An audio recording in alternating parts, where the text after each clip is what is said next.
All right, good morning, everybody. My name is Llama. I'm an astronomer at Lowell Observatory. This is my first EPRV conference and my first instrumentation talk. So let's see how this goes.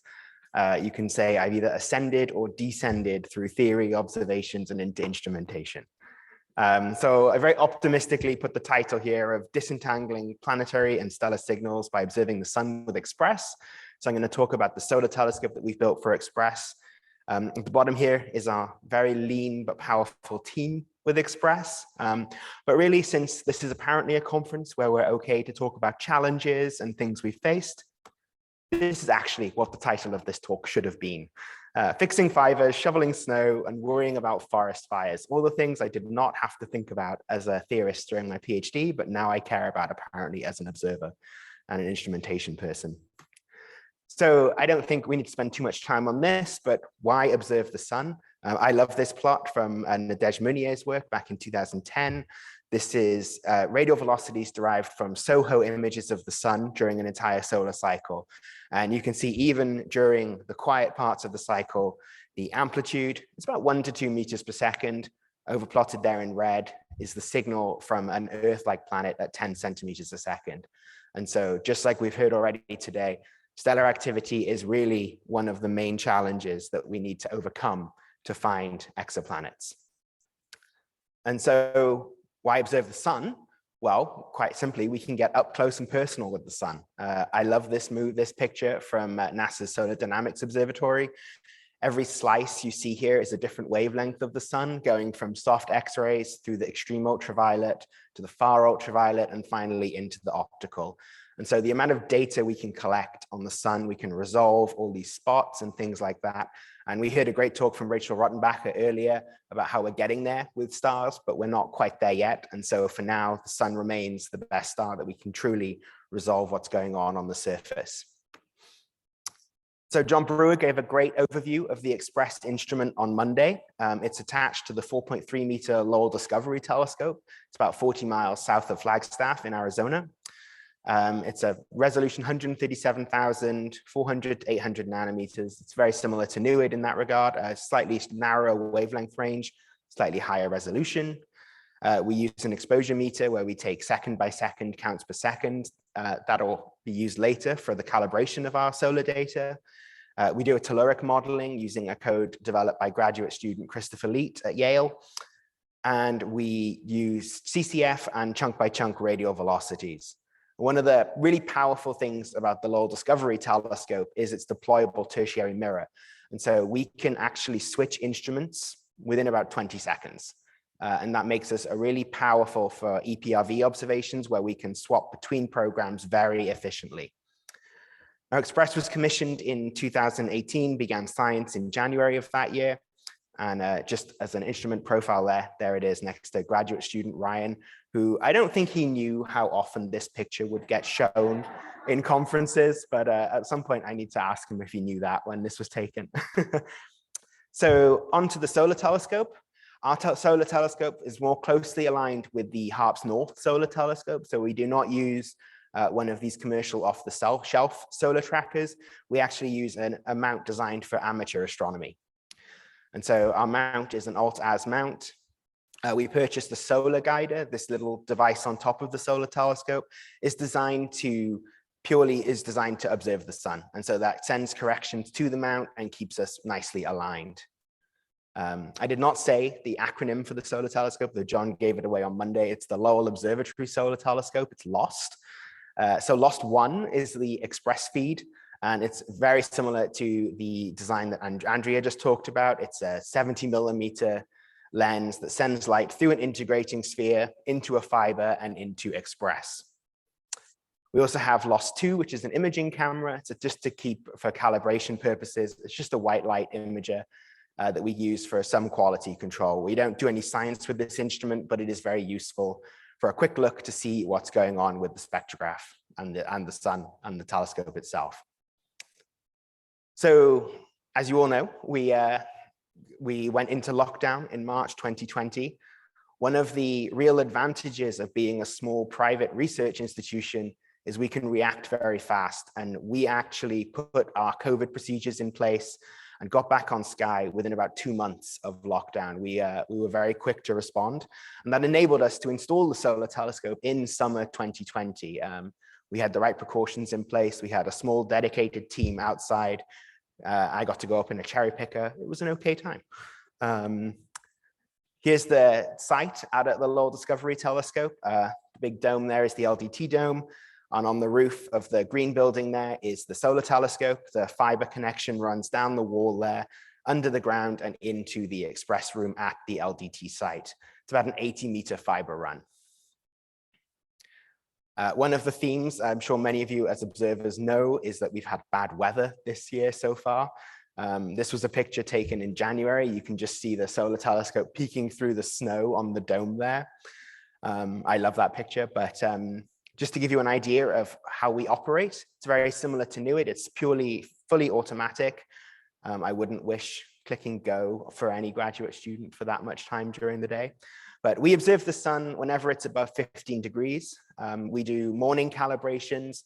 It's the same as our nightly calibrations. It's a set of 30 dark frames and a set of 30 flat frames. It takes us about half an hour. And then during the day, we observe the sun continuously.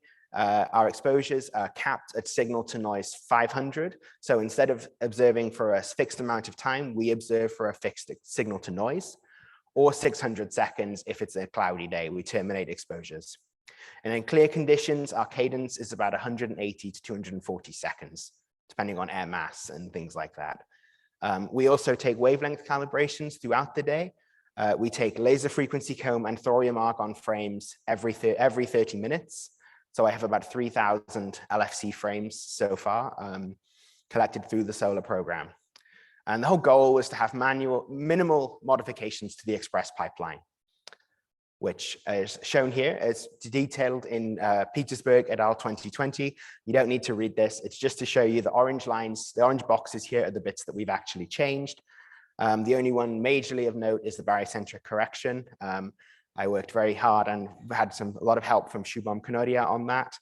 We use Excalibur, Lily Zhao's work for wavelength calibrations. And we use selenite for our telluric modeling. Our data is stored on 2 Synology NAS devices, 100 terabytes each. Data is mirrored between the telescope site and our campus on Mars Hill in Lowell. Data is reduced on a computer that was generously donated to us by Gigabytes Computing. And we've currently got about 80 terabytes of raw data, 12 terabytes of reduced data. So it's a lot of data to be moving back and forth. So what does the output from the EXPRES solar data look like? Here I'm showing you in the top panel on the left, one of our spectra color-coded by wavelength. You can see the intrinsic blaze function of each order here, and the signal to noise as well. The blue shaded region is the region that our LFC operates within. And so we derive our radial velocities just in this wavelength regime. On the bottom here, I'm showing the same spectrum, but with the continuum model and the blaze function removed.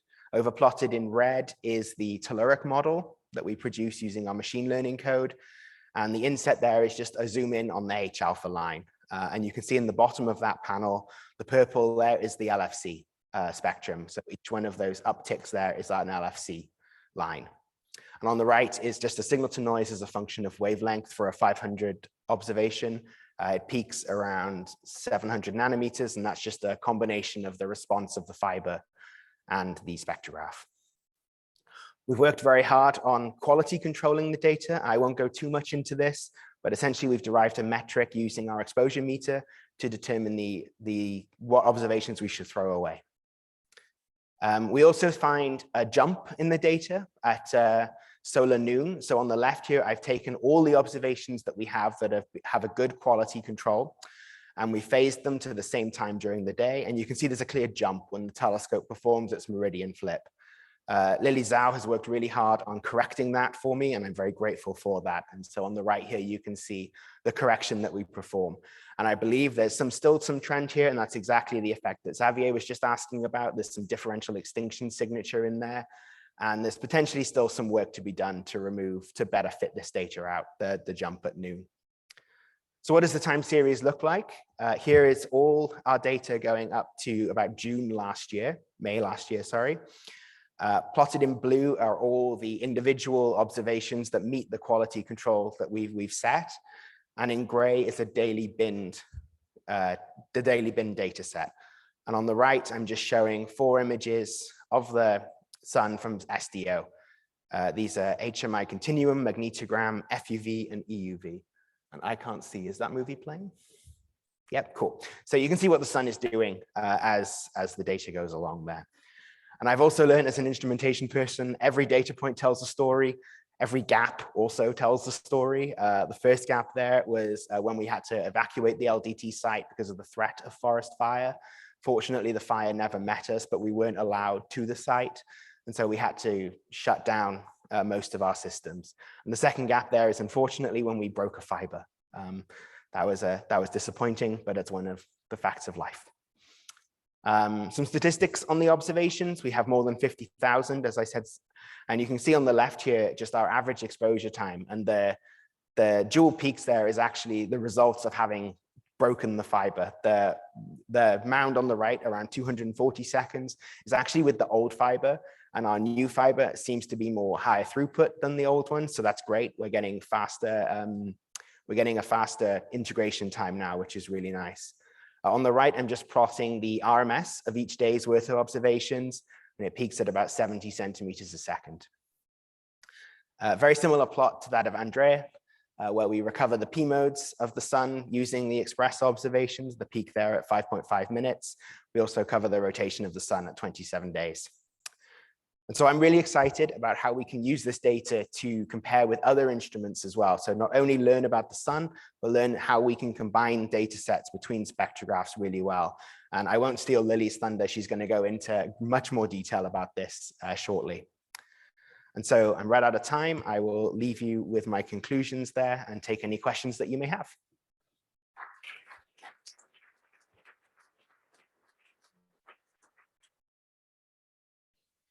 Okay, let's take one over here. Thanks for the great talk. Welcome to instrumentation. That first plot that you showed, the RV residuals, do you know what bandwidth that was? What data? Sorry, which plot? The very first one. It was a reference. It wasn't from. Oh, I don't actually know. I'm sure one of the Harps North people might know. Vave, do you know? The Munier, the way. Yeah.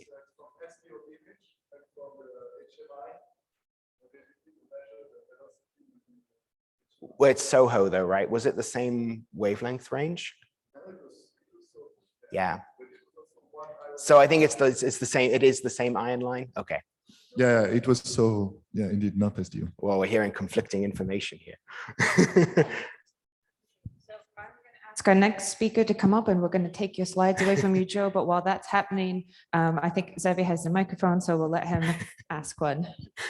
So you said that at noon, basically, when you were flipping the telescope, you were seeing an offset in velocities. Now you corrected for it. Can you go a little bit more into the detail of the correction? So we essentially just do a linear regression against the data itself, and as a function of day of the year as well. This is still very preliminary work. If you guys have a better way of doing it, we would love to talk to you more about that. All right, let's thank Joe.